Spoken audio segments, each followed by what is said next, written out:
بسم اللہ الرحمن الرحیم۔ سب سے پہلے سب مل کر درود شریف پڑھ لیں۔ اللہم صلی علی محمد وعلی آل محمد کما صلیت علی ابراہیم وعلی آل ابراہیم انک حمید مجید۔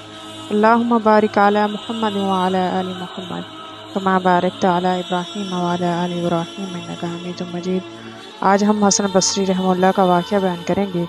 واقعہ شروع کرنے سے پہلے آپ سے گزارش ہے، ویڈیو اچھی لگے اس کو لائک کریں، چینل کو سبسکرائب کریں۔ اسی طرح ایک مرتبہ حسن بصری رحمہ اللہ کی مجلس میں ایک شخص نے خشک سالی کی شکایت کی۔ انہوں نے کہا کہ اللہ تعالیٰ سے استغفار کرو۔ دوسرے شخص نے تنگ دستی کی شکایت کی۔ تیسرے نے کہا میرے ہاں اولاد نہیں ہوتی۔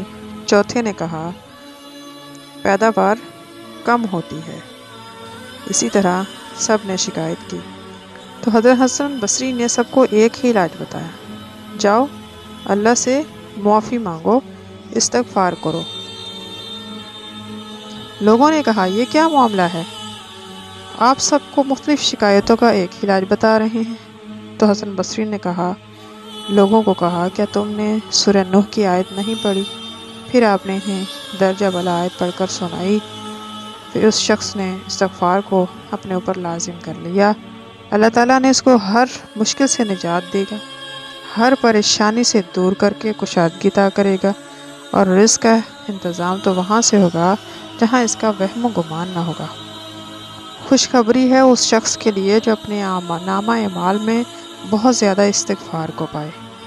گناہوں سے توبہ کرنے والا اس شخص کی مانند ہے جس نے کبھی گناہ کیا ہی نہیں۔ ہر انسان خطا کار ہے، اچھے خطا کار خطا ہو جانے کے بعد ندامت سے سچی توبہ کرنے والا سب سے بہترین ہے۔ اگر ہمیں اپنے رب کو منانا ہے، روٹھے ہوئے رب کو راضی کرنا ہے، تو اللہ ہمارے انتظار میں ہے، ہمیں صرف اسی کی طرف پلٹنے کی دیر ہے، اس کی بارگاہ میں رجوع کرنے کی دیر ہے، اسی کے راستے پر چلنے کی دیر ہے۔ وہ ہستی کو غفور رحیم ہے، مغفرت کرنے کے منتظر ہیں۔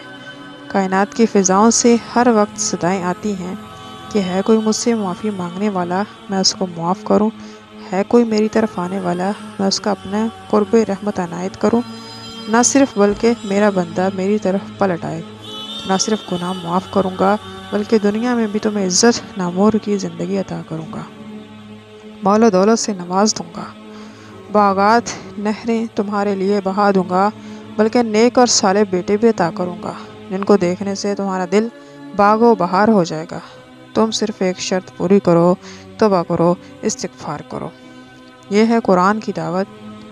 اگر میری بات سمجھ میں آتی ہے تو آج سے ہی ہم سب مل کر استغفار کرتے ہیں اور مل کر اپنے رب سے معافی مانگنے کا عہد کرتے ہیں، اس کی طرف پلٹنے کا عزم کرتے ہیں، ہمیشہ کے لیے شیطان کی یاری، نفس کی وفاداری، گناہوں سے دستبرداری کر کے ہم یہاں سے اٹھیں گے۔